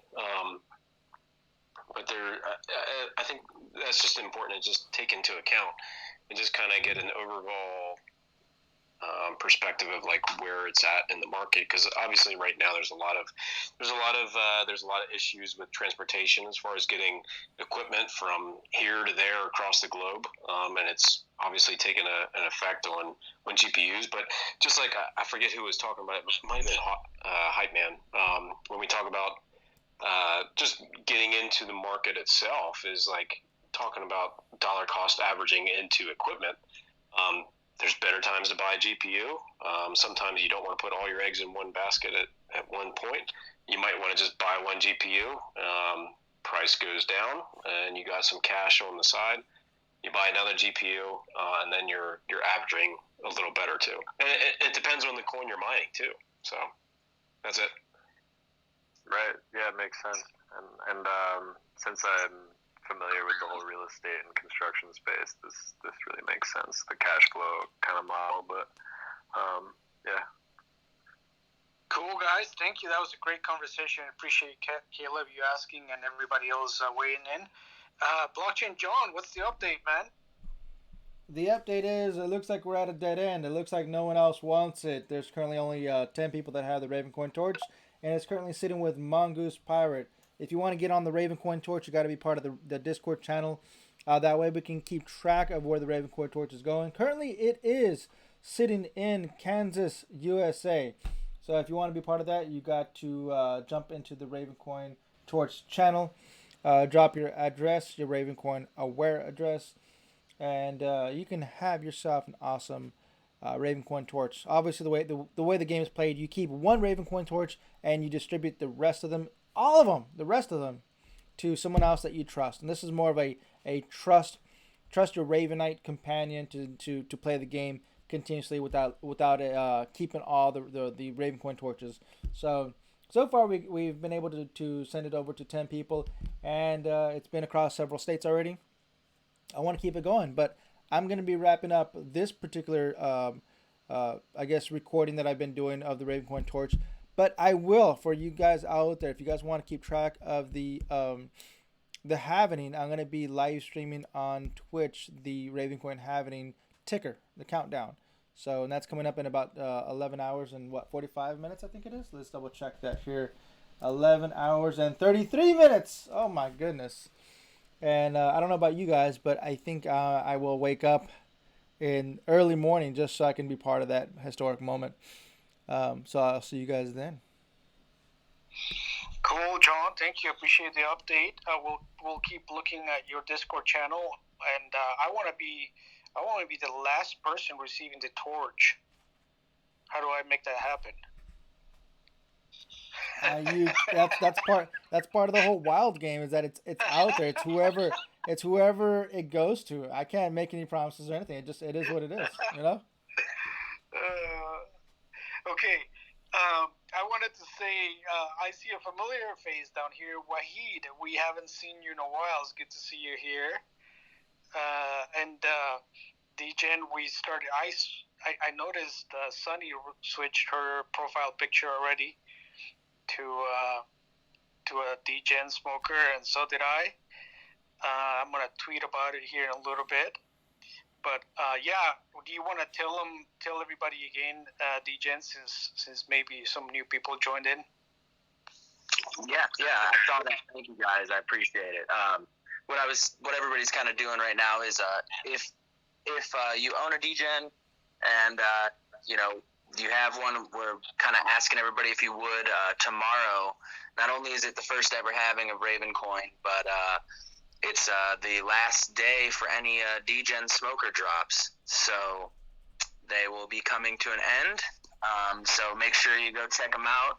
There's links all over my Twitter, and we also have a Discord that's linked at the top of my Twitter as well. If you don't have one and are interested in checking them out, we'll have some derivative project coming here shortly. But we're just asking that please, if you have a DGen, put it as your profile picture tomorrow, even if it's just for the day, and let's kind of send the DGens off with a big bang. And we really, really, really appreciate it, and thank all of you guys for your support and helping spread the word. And just, really, I can't thank everybody enough. I say it all the time, but I really, really appreciate all you guys, and thanks for dealing with my constant tweets every day and everything to do with it, man. I really, really appreciate all you guys.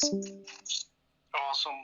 I also wanted to give a shout to Sheila. We haven't seen you here in a while. Welcome back, brother. Let's see who else is in this space. Cosmic.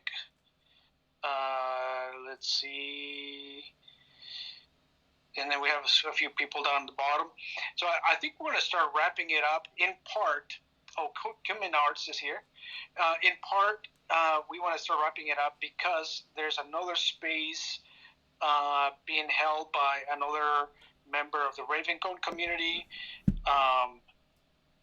Brick UK, I think it is, and he is into real estate, into metaverse, tokenizing real estate. He's into NFTs, some pretty cool stuff, and I encourage you guys to go listen to him. I'll probably listen in as well. So that's why I wanted to wrap this up, but before we wrap it up, just wanted to touch on on the subject of this space meeting. The good, the bad, and the ugly. The good, Ravencoin halving is happening here in just a few hours, and we are all anticipating that this is just the next chapter on the growth of Ravencoin. Hopefully this translates to more adoption, hopefully an increase in the token price or the crypto price. And, if it follows the path that Bitcoin laid, this is going to be an exciting year. The block reward is going from 5,000 Raven to 2,500, and to think that half of the entire supply has been already mined, the entire scheduled supply has already been mined. That's pretty amazing, and it's just going to be dwindling from now on. So hopefully, demand and supply will dictate that the price is going to go up, and then we're all going to be celebrating even more when we receive the torch, and then when we experience another halving event, right? The second one, the bad. Obviously, the crypto market is not doing great, but as we discussed, crypto is very volatile. Hopefully, we're all making good decisions and putting only the money that we can afford to lose, and not overextending ourselves with taking loans or buying on margin, because the margin call is going to come at the worst possible time. So, but yeah, let's expect volatility. That's what this market's going to do, and then hopefully in a few years, we'll be talking about, yes, that was crazy, it was volatile, but we survived, and we did okay. And then the ugly, we talked about OpenSea NFTs. There's a lot of problems with OpenSea. People are looking for solutions, different marketplaces, and various solutions that could very well involve Ravencoin or Ravencoin marketplaces. Part of the reason is Ravencoin handles asset creation and asset transfer at the base layer. It does not rely on smart contracts, which means any of us can mint outside of a marketplace like OpenSea, and any of us can do peer-to-peer transactions. And because we can do all of that, creating a decentralized marketplace would be a lot easier than if somebody was trying to do that with smart contracts, with OpenSea, and all that kind of stuff. And then last, we've been talking about Blockchain John's project to celebrate the halving event. So what he did is about 2 months ago, he began working on this program where he minted 1 million torches. Is basically the image, or and call it an NFT. It's kind of like an NFT, except it's a token. An image of 2 ravens passing the torch one to another. And the idea was that he would have the 1 million tokens, and he would transfer all but one to one person, and that person was Cryptolisa. And then Cryptolisa would transfer all but one to another person, and I already forgot who that second person was, but it was in this call. And it went through a few people in this space. Spicy, I think you got it. No Soul got it. Sunny, I think was the second one, got it. I haven't requested it, but if you guys want to be part of that project, all you have to do is go to the first pinned tweet, where you can see the address or the Discord channel, where you need to type in your wallet address, and then from there you'll be in line to receive that token, and then it's up to you to pick the next person and send it to somebody else. So it's just a kind of a cool way to get the community engaged. And then I'm gonna wait a little bit longer to type in my address, but yeah, I'll definitely be doing it. And then let's help DJ and Smoker celebrate with switching our profile pictures to DJ and Smoker. If you have one, if you don't have one, buy one. There'll be this DJ and Smoker NFTs are gonna be cool NFTs to own. As far as I know, DJ was the first successful generative project on Ravencoin, if not maybe the largest. So there's a lot to be excited about in the future. So that's pretty much all I have. Blockchain John, you want to close us, or anybody else wants to close us, or weigh in some more? Yeah, I was just gonna say that Mongoose Pirate just sent it off to Hype Man. So there's 999,989 that just been sent out. So yeah, hey, thank you, everybody that's participating. I appreciate that. JC, thank you for hosting. That was a great event. Thank you, guys. Let's stay in touch. I'm gonna go join that other space, and I hope to see a lot of you there. Have a good night. See you guys. See you over in the other space. Bye.